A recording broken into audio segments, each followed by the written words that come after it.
so much, Professor Hosni. Actually, Professor Hosni Salama and Professor Antonio gave the stage for me to discuss my presentation. I'm speaking practical in my presentation. I'm not going actually in depth with molecular biology. I know you are tired. This slide is very important because it denotes the prevalence of overweight and obesity in Egypt. As we all know, we have 100 health survey that was conducted by the Ministry of Health and supported by the President. And at that time, in 2021, they released the data, and we are all noticed that we have over 60% of the Egyptians are overweight. Meanwhile, we have 35% obese. The obesity is more prevalent in the women, as we see in this paragraph. This obesity rate by country in 2023, we notice that Egypt is the obesity is over 30%. I hope at the end of my presentation, this is my agenda, I will identify pathophysiological pathway target to treat obesity, and I will go to emerging therapy for medical treatment of obesity, and then I will end by describe some novel obesity treatment under investigation and its impact in target organ which affected by obesity. As we all know, we have three categories for treatment of obesity. As mentioned before from our colleague and my colleague, Professor Mohammed Naguib, that we have bariatric endoscopy, endoscopic mucosal resection, banding, and the Gerdex, and endoscopic fundoplication, and we all know this, and the bariatric surgery, sleeve, and the SASI operation, and bypass, and of course, the anti-obesity drug. I'm concerning in my lecture for anti-obesity drug. So, this is the chronological map of anti-obesity pharmacotherapy starting early in the 20th century. We all still remember some drugs that increase the energy expenditure, which withdrawn due to severe and adverse side effect, starting from DNB, dinitrophenol, and then come the red rectangular, which is a little bit safe, like phentermine, and then we go to orlistat, which decreases the absorption of fat, and we have the phentermine and topiramate. But mind you, phentermine is now withdrawn from the European and as well as the American market, but still in use in Egypt, especially in migraine, not for obesity. But it is one of the landmark in obesity, and of course the GLP-1, which is the core of my talk. Nowadays, after, many Egyptian doctors who practice obesity and diabetes prescribe dulaglutide, which is a Trulicity for obesity. It is not approved by FDA or EMA for obesity. It's only approved for diabetes. Liraglutide, which is Saxenda, and of course Victoza, is approved for both since 2014. Semaglutide recently approved in the United States for obesity as well as before in diabetes. The newcomer, which is not present in our country, is tirzepatide, which is Mounjaro, which is given sub-Q 5 milligram weekly. And this is a breakthrough actually because it reduces quarter of body weight in a matter of 1 year. So what are the appropriate target for achieving weight loss? Of course, we have two factors, either to increase energy expenditure and this to get calorie out, and you have a lot of drugs that was withdrawn from the market because of side effect. What we have actually in the brown map is to reduce the calorie, either by target absorption as orlistat or targeting appetite, as we have many drug targeting appetite and decrease and delay gastric emptying. This, as I mentioned before, energy expenditure drugs are withdrawn from the market because of a lot of side effect and even death. The failure even was happened in those who decrease the appetite and increase satiety. And we still remember ciptramine, the Maridia, which was withdrawn from the market in 2010. Rimonban actually was withdrawn also, and leucocaserin. The success, as I mentioned before, was in drugs that decrease appetite, phentermine, topiramate, but I still mind you that phentermine was withdrawn from the American and European market, but still was in use in Egypt for migraine, not for obesity. Naloxone, bupropion, also indicated in obesity, but the newcomers, liraglutide, semaglutide, and tirzepatide, as I mentioned, tirzepatide is only indicated in diabetes till now, but I think it will be approved recently, very soon in obesity as well. So the mechanism of action of anti-obesity medication, the brain is the central regulator not only for homeostatic system, but reward system and executive function. So we have many targets for gut-brain axis, as mentioned by Professor Hosni Salama. We have the amylin, insulin, glucagon, GIP, GLP-1, peptide YY, oxyntomodamine, and all these decreasing the appetite, and the patient feels satiety. And we have medication for all of this, as I will mention later. The ghrelin, which is secreted from the fundus of the stomach, and neuropeptide Y, which is secreted from arcuate nucleus in the brain and the hypothalamus, is increasing the appetite. Other, as mentioned by Professor Hosni, the leptin, and we all know that all obese persons have not only insulin resistance, but have leptin resistance.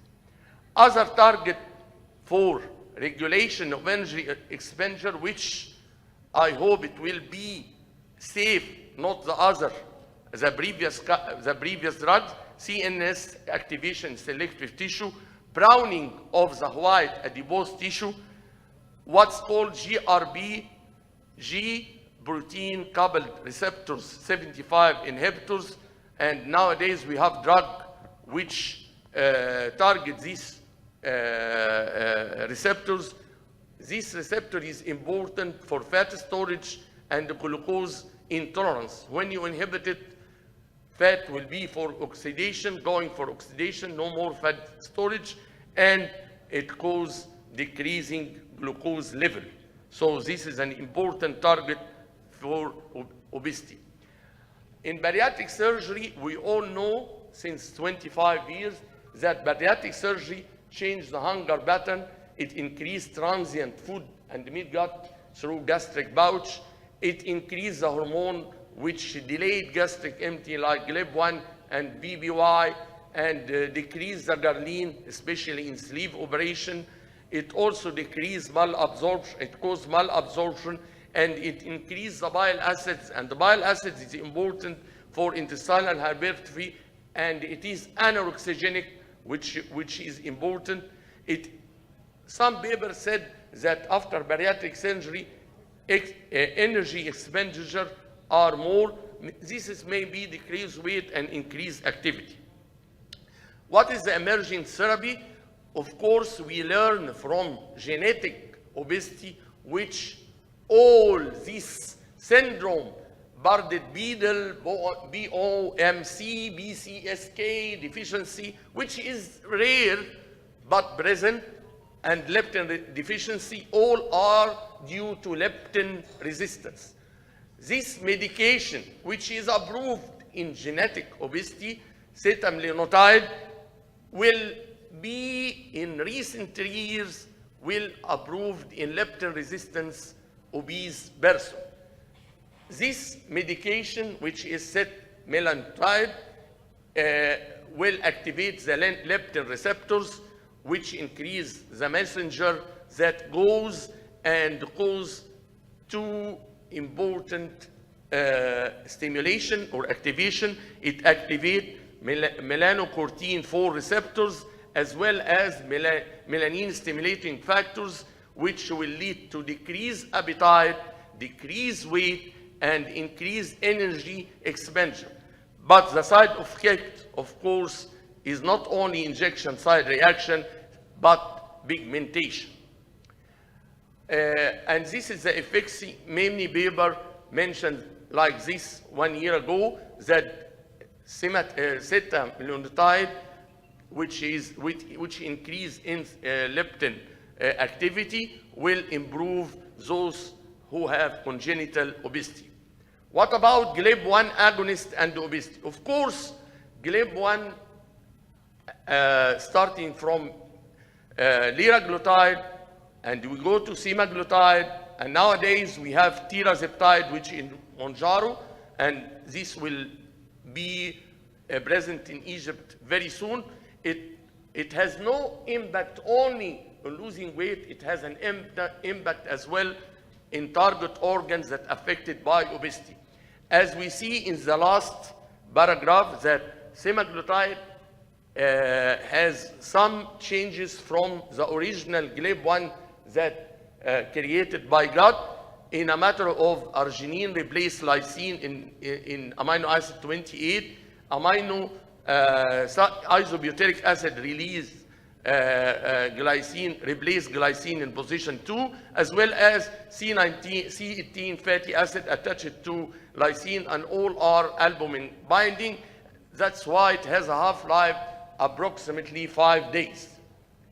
So GLP-1, as I mentioned, we have a lot of GLP-1 starting from 2005, and you all know that albiglutide that was drawn from the market 2014 because of reports of anaphylactic shock, and all the 3 medication that important in obesity, liraglutide and semaglutide and tirzepatide. The problem with liraglutide, it should be injected it should be injected daily, but semaglutide and tirzepatide, it can be given weekly. As I mentioned before, it is not only this medication have effect on loss weight only, but it has an impact on other organ.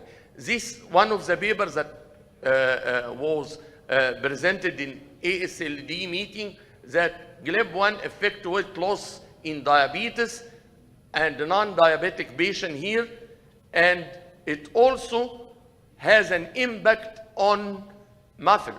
And this is very important issue because we face epidemic of steatohepatitis or muffled metabolically associated dysfunction of liver disease.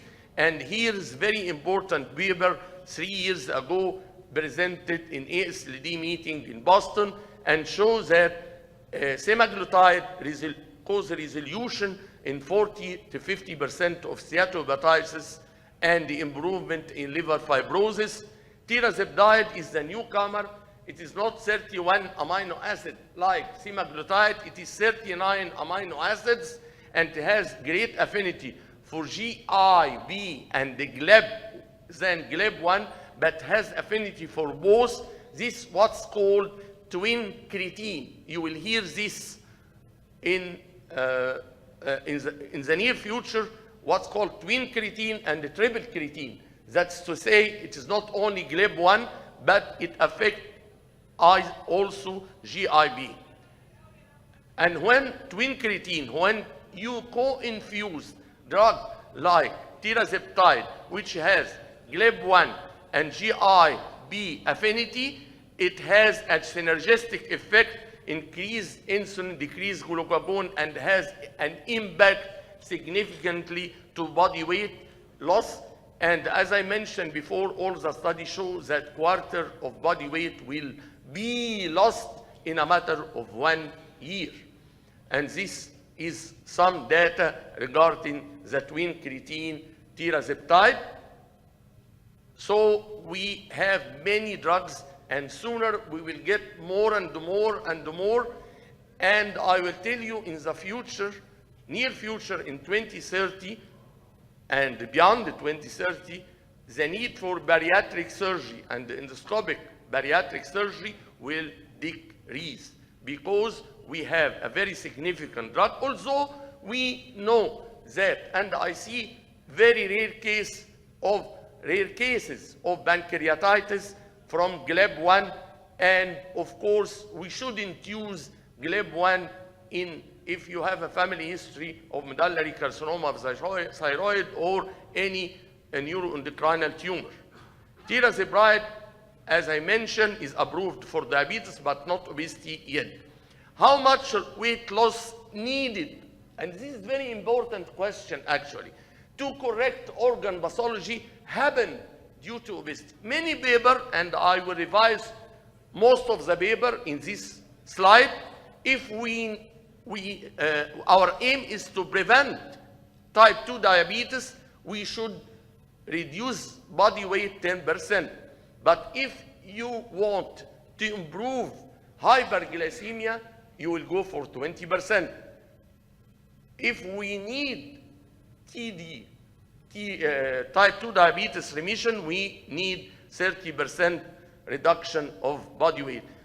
About cardiovascular risk reduction, we need more than 30%. And what concerning us as hepatologists, we need for NAFLD resolution completely. We know that 10% of body weight reduction will improve both steatohepatitis and fibrosis. But 30% will resolve NASH completely or MAFLD completely. Medication indicated for weight management can have a weight loss independent health benefit, and I mentioned this is before, like for example, all the newcomers of anti-diabetic, SGLT, like empagliflozin, and all this category of class, it has an impact in kidney, liver, and as well as heart. Also, loss of weight by GLP-1 has an impact in cardiovascular protection, and not only that, but also in NASH and even in kidney. And this show clearly the benefit of GLP-1, not only for loss of weight, but also for many pathology that happen by obesity.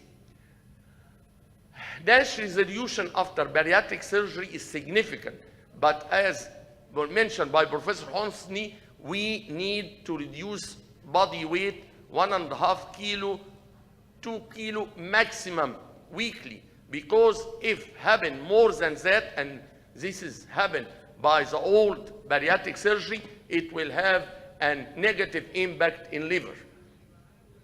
Novel obesity treatment under investigation, we have the dual and the triple agonist, like I mentioned, twin creatine and the triple creatine. We have many drugs under phase 1 and phase 2. We have also very newcomers, cagrilantide, which is long-acting amylin agonist, and this has a significant given weight loss when combined even with semaglutide. The dual action of both drugs will affect significantly weight loss. We also, as the repulses of semaglutide, we have an oral anti-diabetic as well as anti-obesity. Sooner or later, repulses will be also for obesity. We have a small molecules, again, non-peptide agonists like orforglipirone and donglipirone, released from Lilly and Pfizer. This kind of drug actually affect obesity. What has been the impact of newer anti-obesity? Of course, the impact on what? On economy. The Morgan Stanley research predicts that in 2030, there will be expenses, the expenses for anti-obesity drugs will be more than 60 billion. Can I have 1 minute, please? So we have also something important. To lose weight is important.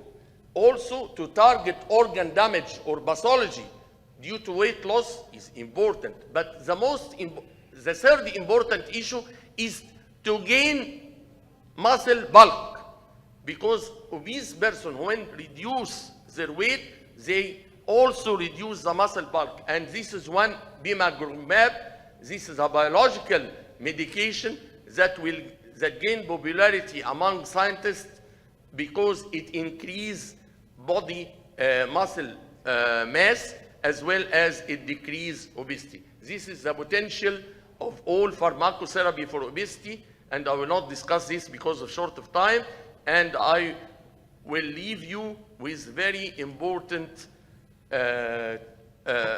dictum from Abraham Lincoln, who said the best way to predict the future is to create it. Thank you so much.